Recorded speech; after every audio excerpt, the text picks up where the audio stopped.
which of these teams who will advance who will advance to the finals of KIS4, taking that 35,000 USD as the champions. You make a very interesting point today when you say that, okay, it's already been one victory for a team from the Philippines and one victory for one team from Malaysia. So what is going to happen right now in this one? This is going to be the tiebreaker if we were to see this as a matchup between these two regions, right? Let's look at what semifinals we're going to have today. We're going to be packed with a lot of action. Nova against Blacklist International is going to be our first match. And right after that, Nongshim Red Force is going to battle it out against Boom Esports for a spot in the final. And you can see through the scheduled matches for today is exactly what Isaac has mentioned just now. So the rivalry between Nova Esports and Blacklist International, they have a very distinct storyline, right? For Nova, they've been one of the best performing teams in 2025, and coming to 2026, they are looking super strong, not dropping any single series, only dropping 2 games against BTR and also Nongshim Red Force. Right now, they are at the verge of re-attending the finals of KIS3 to KIS4. So can they repeat the story? Is something we want to find out. That is exactly what I was going to bring up right now, right? It's just, can you imagine if Nova is to win today, and then we have Nongshim Red Force winning today as well, making it to just Season 3, Season 4, back-to-back Nova against Nongshim Red Force finals, man. That would be the first time that we have that in our invitational tournament. So we have a lot of different things that we are going to dissect to you watching from home. So please go around, get a beverage, get something to eat, and we're going to break all the action for you right over here. First game, Nova against Blacklist again. But I like the fact that you bring up, it's like, hey, there's a potential of the repeat of KIS3 finals matchup. We can never count out Blacklist International or Boom Esports, especially we saw for a fact that, hey guys, group stage, does it really matter? Because the teams right now that are in the semifinals, Nova, yes, they are the champions of Group A. But you take a look at the semifinalists for the other few. Blacklist didn't do well in groups. Nongshim didn't win a single series in group. Same goes for Boom Esports. They didn't do well in groups at all. So for the reference to group stage is only a testing ground for these teams because group stage doesn't let go of any teams that doesn't perform well. Only knockout stage does. Saki, you've mentioned something that is the strategy of this tournament. And maybe, since we've always said that the boys that you can see on the screen, Blacklist Internationals, they are breaking the code. Maybe their strat was not to break the code of the team in front of them. Maybe the code that they were breaking was the code of the brackets and the system of the tournament. I think you make a very good point, right? Breaking the code, but not your opponents, but for your own self. Because we saw throughout the improvement of Blacklist International's draft, it has been more and more so, more consistent coming in towards the knockout stage compared to their group stage performance. And this is our matchup poster for today. A mission to break the Supernova. Will Blacklist International be the hurdle that stops Nova from, yet again, attending another grand finals of an international event? The narrative is very clear. We have Nova that they are supposed and intended to be the ones winning this match, and then Blacklist International, the opponents in front of them, that they need to stop them from making it to back-to-back finals in our invitational. Now, Blacklist International, for what we have been seeing in these last days, they've been performing really well. They had a very good match against Kakentra, a 4-1 victory for them, but on the other side, Nova did really well against Team Hack as well with a 4-0 victory. I beg to differ, right? Yes, we can agree that Nova Esports did really well against Team Hack, but that's the thing. It's not a difficult opponent compared to what Blacklist and other teams have went through. It does give Nova the sort of momentum, no hard feelings Team Hack, but it's based on statistics. Go ahead. So Nova Esports, yes, you get the momentum, but do you get the on-screen, on-tournament practice similar to Blacklist International? Because from what we see so far, Blacklist, they have improved a lot throughout the entirety of the tournament. So can they bring that improvement to challenge Nova is what we need to find out in this best of 7 today. Let's summarize exactly what you're mentioning right over there. So you're saying that Nova came into the knockout stage. They did not have the opportunity to really measure and to improve on their performances from the group stage, since they had an opponent that maybe was not at the level that we were expecting for this KIS4.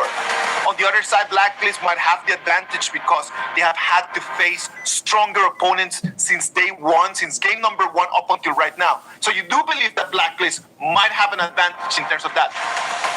I think they have an increased opportunity to challenge Nova Esports here because every single team thus far right now, they think Nova is the eventual champions here. But you can never say too fast because throughout the last 2 days of knockout stage, there has been so many upsets here. We went from 3 IKL teams to 0 IKL team. So that's definitely something to look out for. And for us, this is Philippines PKL on the line. It matters where do they qualify today or do they not qualify at all today? Well, let's wait and see what's going to happen today. We're going to move onto the stage with Mara Aquino. Mara, take it from here.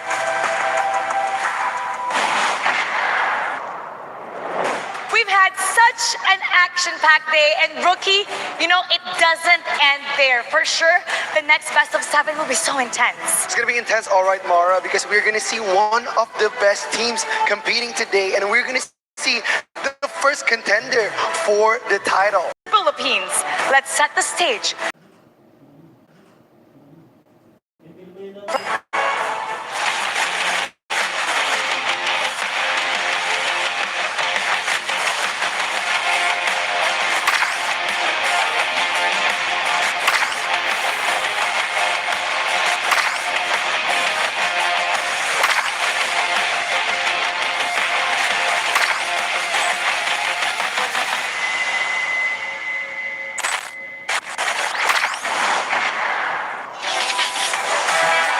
One step closer to the finals.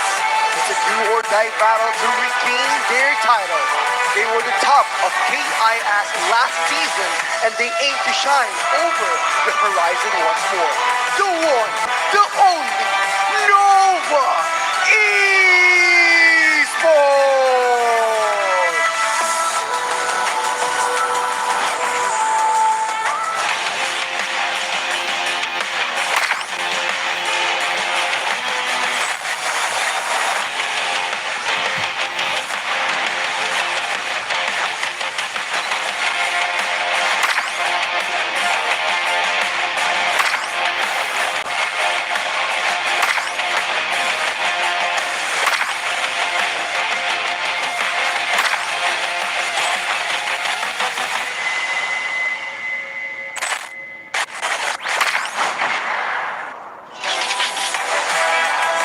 They stepped up their game big time.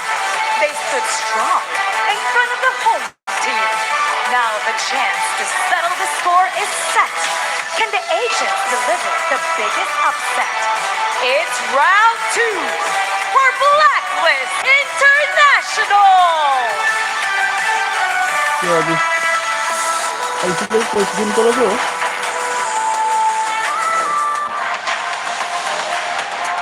Ladies and gentlemen, Nova yung kalaban.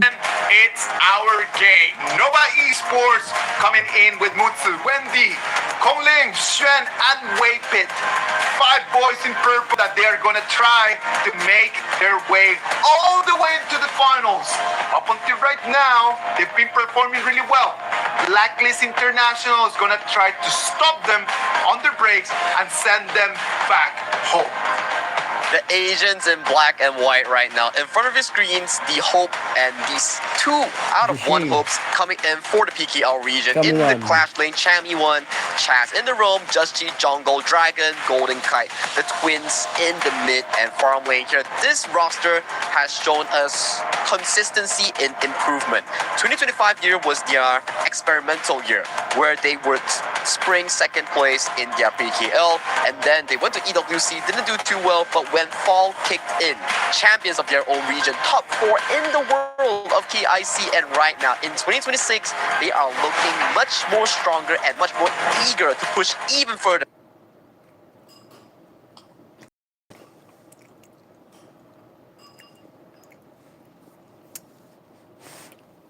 Has been evolving by looking at their performances. You look at Blacklist International, they started a little bit slow, but they have picked up in such an amazing way. On the other side, Nova, since day one of Honor of Kings professional competitions, Nova has been there, man. And it's always been there like a strong team demonstrating what they're made of. Can the contenders really stop Nova from making it to their second final in a row?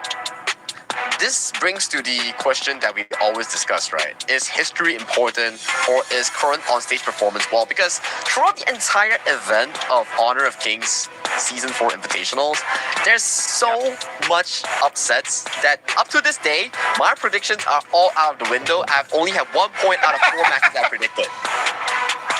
Zach, I'm not gonna lie, man. You are not doing really well in that. You're not doing really well predicting the future. So if for some reason there's some investment opportunities coming to you in the next days, do not take them, buddy. Please do not.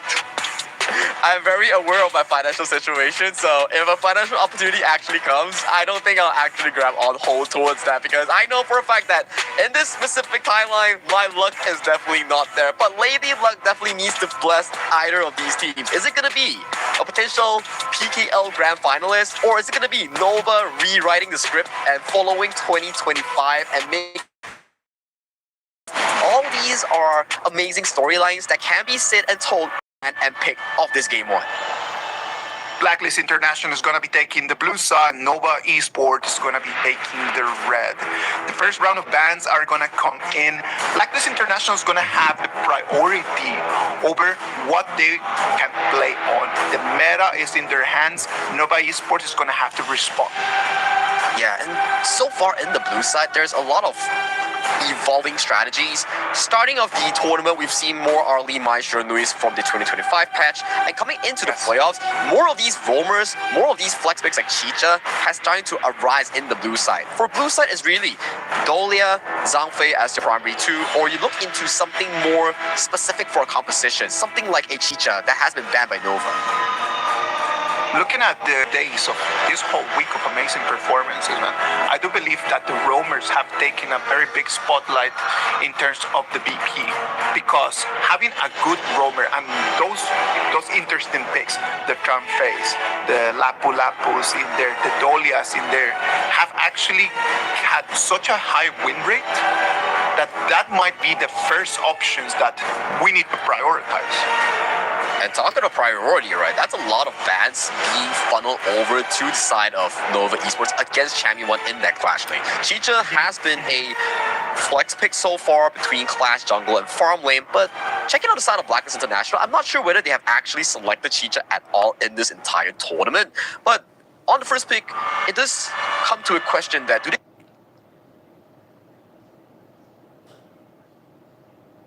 take the Long? Do they take the Zhang Fei? What's their first pick priority coming in for the side of Blacklist?